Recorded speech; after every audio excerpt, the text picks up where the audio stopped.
Good evening, everyone. Sarah here. I'm going to answer the question for this week's post. Could the U.S. achieve its goals as stated by Jacobs, protecting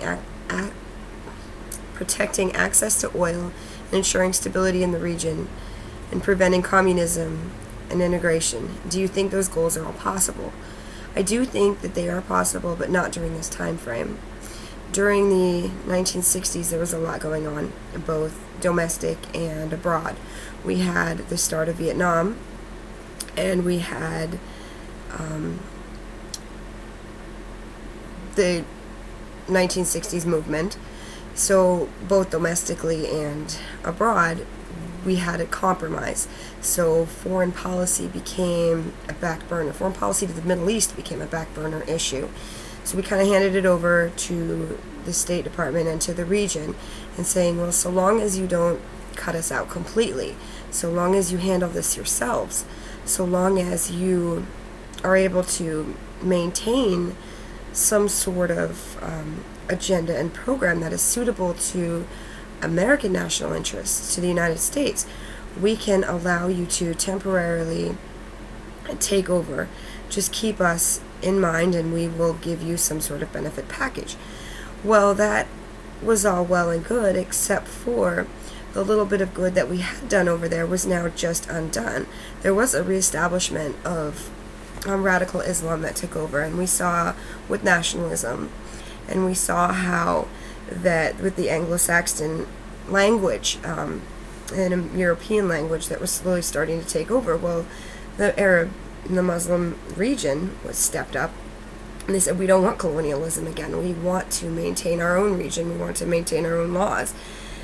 And so there was this conflict between social reform and going back to the old ways and going back to what was familiar and what had worked, an anti-modern perspective and an anti-modern goals. So then there was this torn between and conflict between those who wanted some sort of development and some sort of promotion of a better life than what they previously had, but again in competition with the fatal faith that says, well, if Allah says that I'm going to get ran over by a car today, and I do get ran over by a car today, then that was all as well. So there's a big difference and a huge debacle over what the right thing to do and where the right where to go is. So there's a lot of corporate interests at stake with oil, but it isn't just with oil. It's with, now you have to drill the oil, now you have to ship the oil, now you have to do other things. And with aid is limited. There is no World Bank that's going to provide loans. And that is because there's no trust established. There's no one religion established. There's a multiple views of the same type of religion that is conflicting with each other. There's secularism versus traditionalism. There's Muslim versus radical Muslim. And so there's no loan. There's minimal aid.